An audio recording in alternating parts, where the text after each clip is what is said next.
Hey everybody. So this is gonna be like I don't know. It's gonna be maybe like an intense video or a vulnerable video or video about feelings. So get you your drink and something to eat and just settle in for a few because this might be like a wild ride. I don't know. I'm just like I'm feeling some kind of way. And since this is my vlog page and it's a vlog page, it's a comedy page, it's like a lot of things, but whatever, just rock with me if you will. So just first and foremost, I want to say that a lot of times people use comedy as a way to deal with pain and stuff like that, and that's been my go-to. That's been like my ride or die coping mechanism. Since I was young, I've learned that like laughing about stuff and making people laugh and like viewing things as a joke, even if it's something serious, that's just been like a really easy way for me to deal with stuff. And I think that's how I became funny, through my pain. And Robin Williams said that like some of the most tortured souls are comedians. And I definitely say I'm a tortured soul. Me and my friend Chris always used to say that addicts are tortured souls, really. We go through things and we don't know how to deal with them, so we'd use. And I'm not there anymore as far as like using and stuff like that, and I'm grateful for that, but I still have that tortured soul. I still go through a lot. I'm very sensitive. I have tears in my eyes right now just talking about this because it's hard for me. It's not easy. But this human experience is not always easy. And a lot of times I feel like taken advantage of or misunderstood. I think the full moon doesn't help, and the fact that I haven't had my period in like 4 months now, so my emotions are just like out of control. And but whatever, I'm grateful for where I'm at. For a lot of you people, a lot of you don't know me, a lot of you aren't my close personal friends, a lot of you just found this page randomly, and I'm grateful for that too. That's why I want to give away stuff. I have that giveaway going on, the Treat Yourself giveaway, because I really want to thank everybody who's supporting me, because I have random strangers that support me more than people I've known my whole life, and I appreciate that. So yeah, so please enter the Entertain Yourself giveaway. Treat yourself.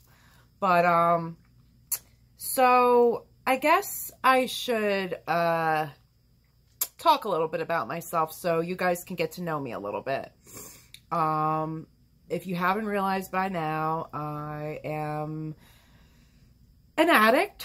I know I have that character that I joke with, with the Snapchat filter or whatever, but yeah, I am an addict. I no longer use, but I don't say that I'm in recovery just because I've been in NA, I've been in not really AA, I've gone to AA meetings, but I've been like a hardcore NA person, on and off for years. Like that's the fellowship I always went to. And because I do take medical marijuana now, I know that that would not be considered being in recovery. So I just say for today, just for today, I don't use hard drugs anymore.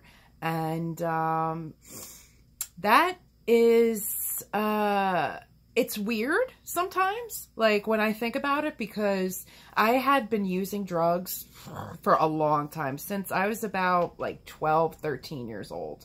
Like I started experimenting with weed and alcohol at 12, and then harder drugs by like 14, 15 years old. So basically, you know, I'm a 38-year-old woman. I've spent the majority of my life using drugs, and a lot of it stemmed from not knowing how to deal with things. Like when I was younger, I started using drugs because I didn't feel like I fit in. Like I always felt different. I always felt less than. I always felt like there was something wrong with me.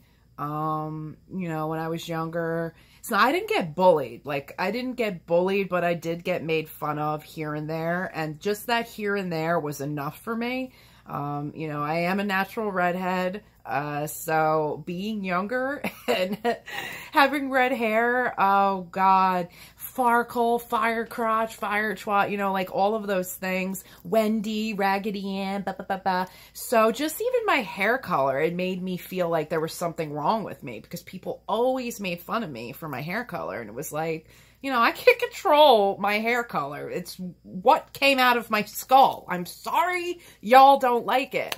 But the funny thing about that is forever I did anything I could to get rid of that hair color. And when I was younger, obviously, you know, I couldn't dye my hair, and my family loved my hair color. So it was like this treasure to my family members, but I hated it.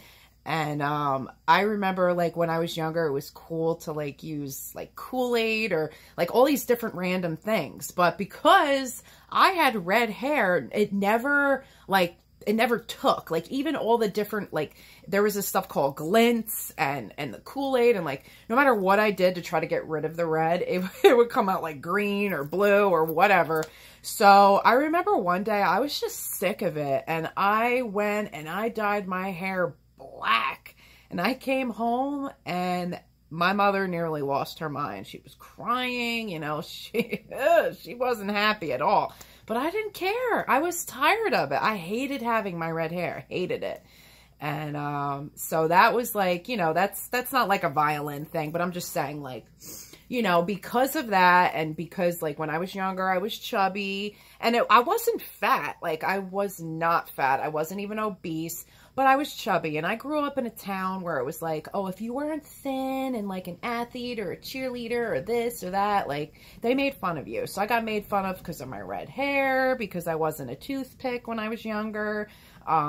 Even the music I listened to, like, I always liked hip-hop music. I can't help it. That's just what my ears liked. And so you know, the names like Wigger and N-Lover. I grew up, unfortunately, in a racist town.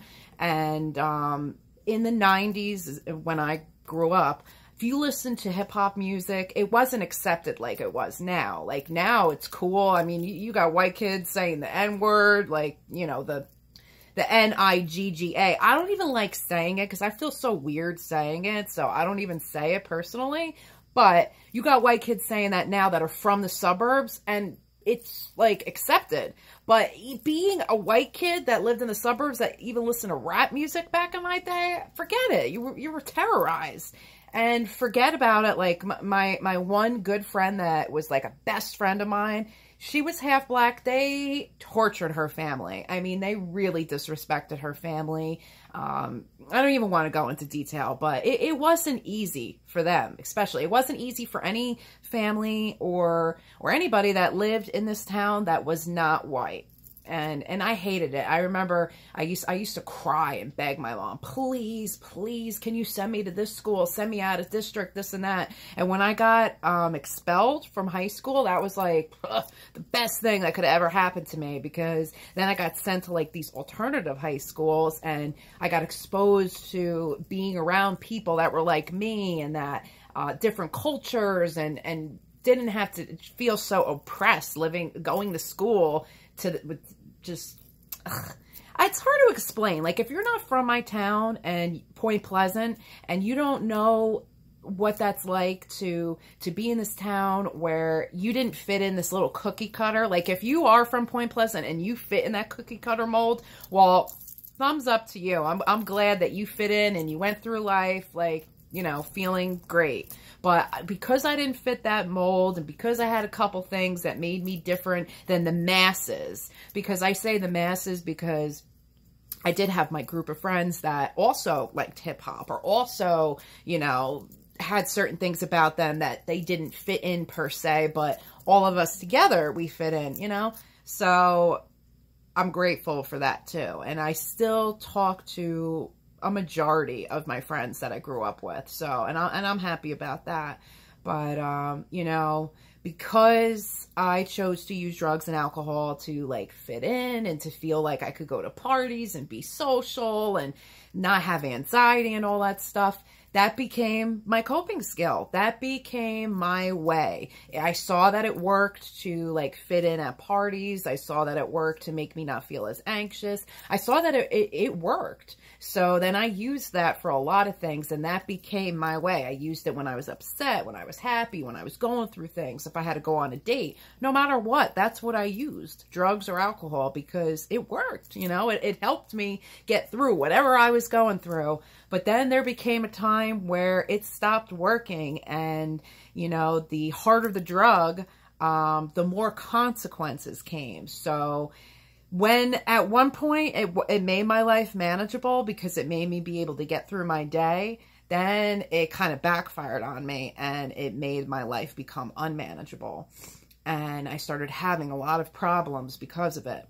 So, you know, now I'm at the other side and I no longer live that way, but I still have a lot of those issues that I chose to use drugs because of. Like, I still have those insecurities, the low self-esteem, always feeling like less than and different. And, you know, some days it's not as, like in the forefront, and other days, like for today, for whatever reason, I don't know if it's because there's a full moon or whatever, but, these days, like, I feel like that 12-year-old, like these days, what am I talking about?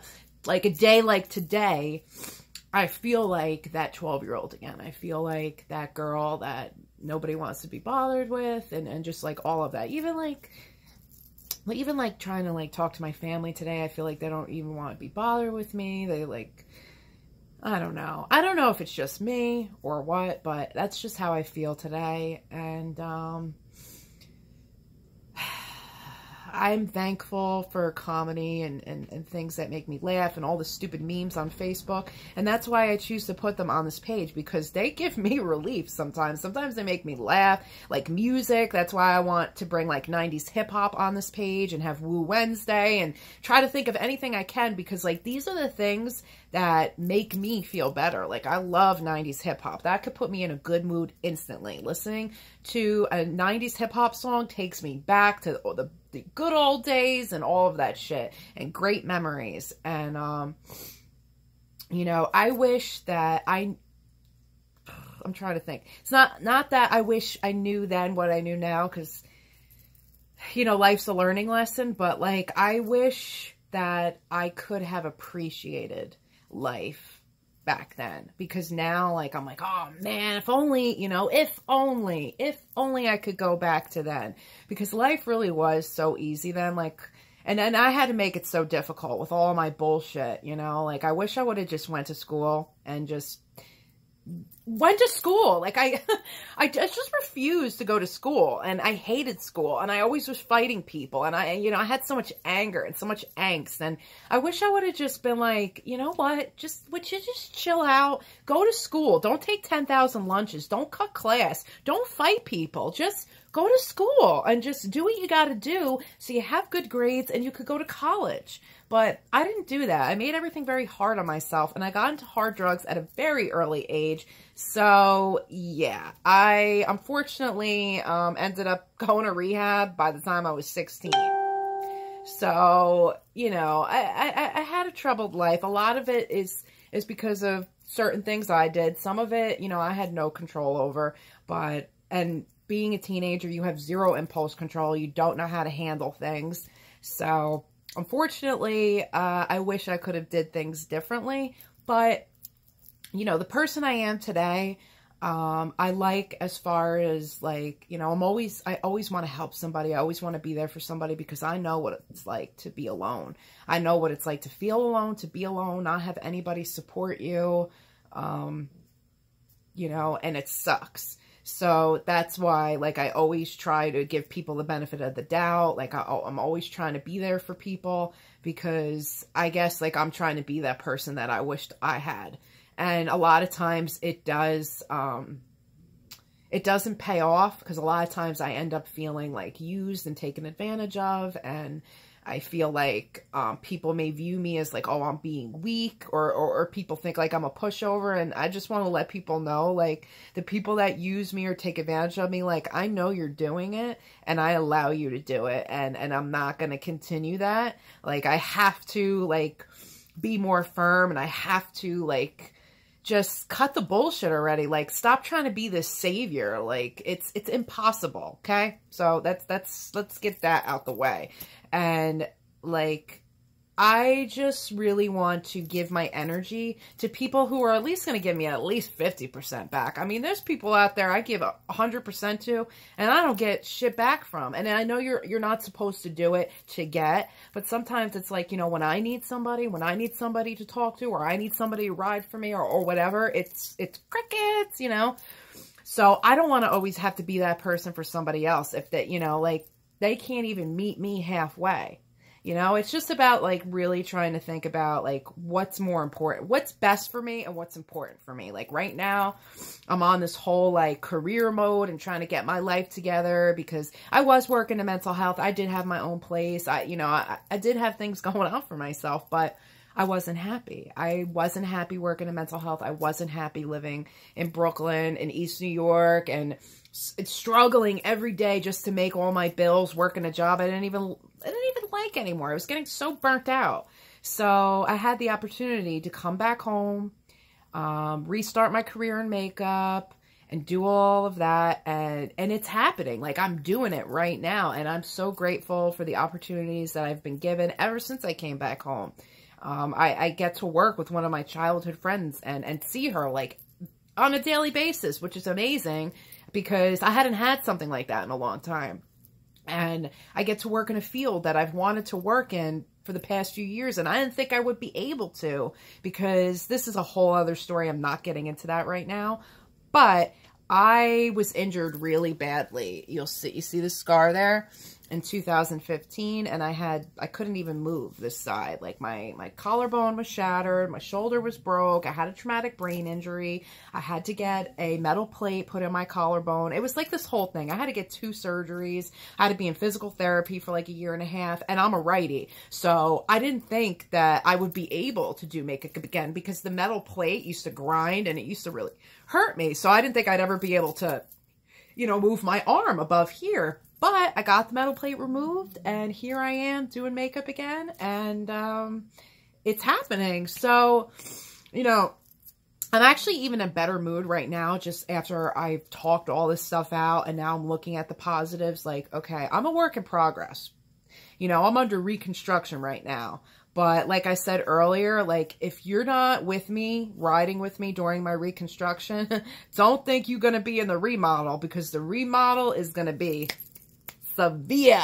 You hear me? Severe. And I'm saying that because I need to hear it. I need to motivate myself. You are going to be something, Kelly. If you put all the effort that you've put into other people and that you put into the negative in your life, if you put that in the positive and what you're doing now, even with this page and with makeup, you're going to be something, Kelly. And I encourage everyone else, if you put a little bit of effort into yourself, like if you're like me and you like to help others and you're an empath and you're all, you know, that's all good. And we need empaths and we need people to help others. But first and foremost, you got to help yourself. So I encourage anybody else, if you put a little bit of effort into what you want to do, into your goals, into your hopes, into your dreams, it'll happen. You know, things are happening for me already in just a short period of time. So I'm going to cut this short. I mean, well, it's been almost 20 minutes, and I doubt anyone's going to watch this whole thing, but I feel a lot better now, and I thank you guys for being there for me, and I want this to be a place where you feel comfortable talking to me too. You know, like I said in another video, I am a mental health counselor, recovery coach, peer specialist. I have the credentials. I have the experience. I've worked in the mental health field for a couple years now. So I am a good person to lean on. So if you ever need somebody to talk to, I'm here for you. So, yeah, thanks for letting me vent with you guys. You guys are amazing. And I hope everyone's week starts off good. I hope mine does too. And have a good night. Peace. Oh, and my tongue's a little yellow because I had turmeric rice for health benefits, but it's made my tongue a little yellow. So I didn't want you to be watching this video like, ew, that bitch got like, I don't know, some sort of tongue disease, because I don't, okay? I just have a really big tongue. All right. Good night. Peace.